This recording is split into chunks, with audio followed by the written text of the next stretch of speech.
So, what if I told you there's a secret formula for success? A philosophy so powerful it's created millionaires from, well, literally nothing. Today, we are diving deep into Napoleon Hill's absolute classic, Think and Grow Rich, to pull back the curtain on a philosophy that can turn your thoughts into actual, tangible reality. This right here, this single quote, is really the heart of the entire book.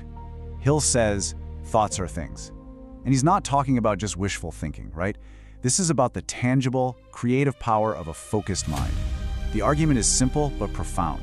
Your thoughts, when you harness them correctly, are the starting point of all earned riches. Okay, so to really see this principle in action, we have to look at this almost unbelievable story.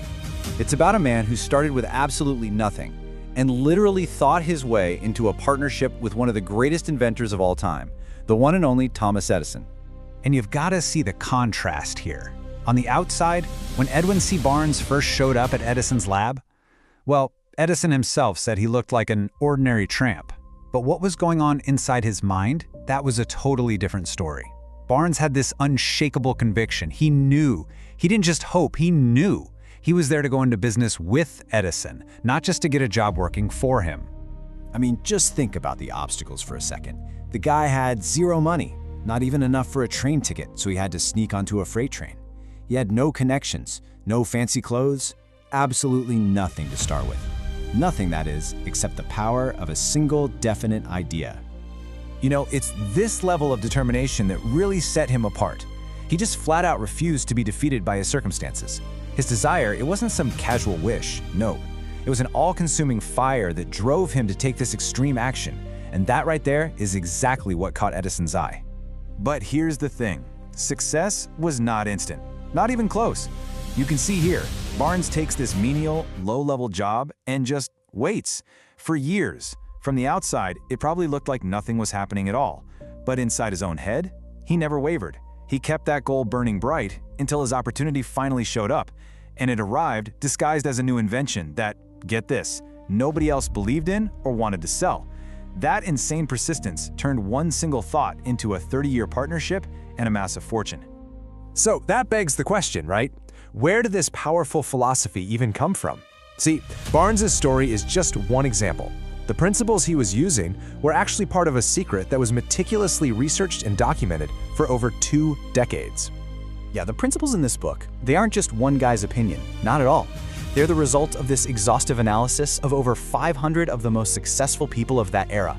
We're talking about leaders like Henry Ford, Theodore Roosevelt, and yep, even Thomas Edison himself. And this research, it wasn't some little side project. We're talking about a monumental 25-year undertaking, and it was commissioned by Andrew Carnegie, one of the wealthiest men in history. He's the one who challenged a young Napoleon Hill to go out and find a universal formula for success that anyone, the common person, could use. And the result of that entire quarter-century of work? It's this book, Think and Grow Rich. This is where you'll find the formula, the Carnegie secret, as he called it, that these titans of industry were using to build their empires. All right, so what's the first and most fundamental step in this formula? It all starts with one thing, desire. But hold on, it's not just any kind of desire. And this is where Hill makes a really critical distinction. A burning desire, that's not the same as hoping for something or wishing for it. Not even close. He says it's an obsession. It's that definite, pulsating desire that Edwin Barnes had, right? It's a goal so clear and so intense that you are willing to stake your entire future on making it happen. Because let's be real, having that burning desire is what's going to keep you going when you inevitably hit a wall. So what happens when you don't have it? What's the real cost of quitting when things get tough? Well, Hill uses this incredible story to show just how high that price can be, especially when you might be inches away from a breakthrough. I love this quote. More gold has been mined from the brains of men than has ever been taken from the earth. It just perfectly captures a core truth of the book, doesn't it? The greatest fortunes aren't dug out of the ground. They're created in our minds. And one man, well, he learned this lesson the hardest way imaginable, by giving up on actual gold. So the story goes like this. There's this guy, R.U. Darby's uncle. He strikes gold, which is amazing, but then the vein disappears. And he's just overcome by what he sees as failure, what Hill calls temporary defeat, and he just quits, throws in the towel, sells all his machinery to a junk man for a few $100 and goes home. And here Here is the gut punch. The junk man? He wasn't a quitter. He goes and hires an engineer who takes one look and realizes the original miners just didn't understand fault lines. The vein of gold, it was waiting just 3 feet from where they had stopped drilling. 3 feet. That junk man pulled millions in gold out of that mine. And you can bet Darby learned a lesson he never, ever forgot. You never stop 3 feet from gold. So you see, Darby's uncle gave up because his desire just wasn't strong enough to get him through that temporary defeat. He didn't have a system. So that leads to the big question. How do you build a desire that's basically defeat-proof? Well, lucky for us, Hill provides a precise 6-step formula to do exactly that. And this is it. This is the practical step-by-step formula. It's like the code for turning an intangible desire into a tangible reality. And notice, it's all about being definite and taking action. You have to name an exact amount of money. You have to determine exactly what you'll give in return. You got to set a hard deadline. Then you write it all down and start programming your subconscious mind through repetition, reading it out loud until you genuinely, truly believe it's already yours. Now that last step, that's the real key. Believing you already possess it. That's the perfect bridge to the second major principle in Hill's philosophy, faith.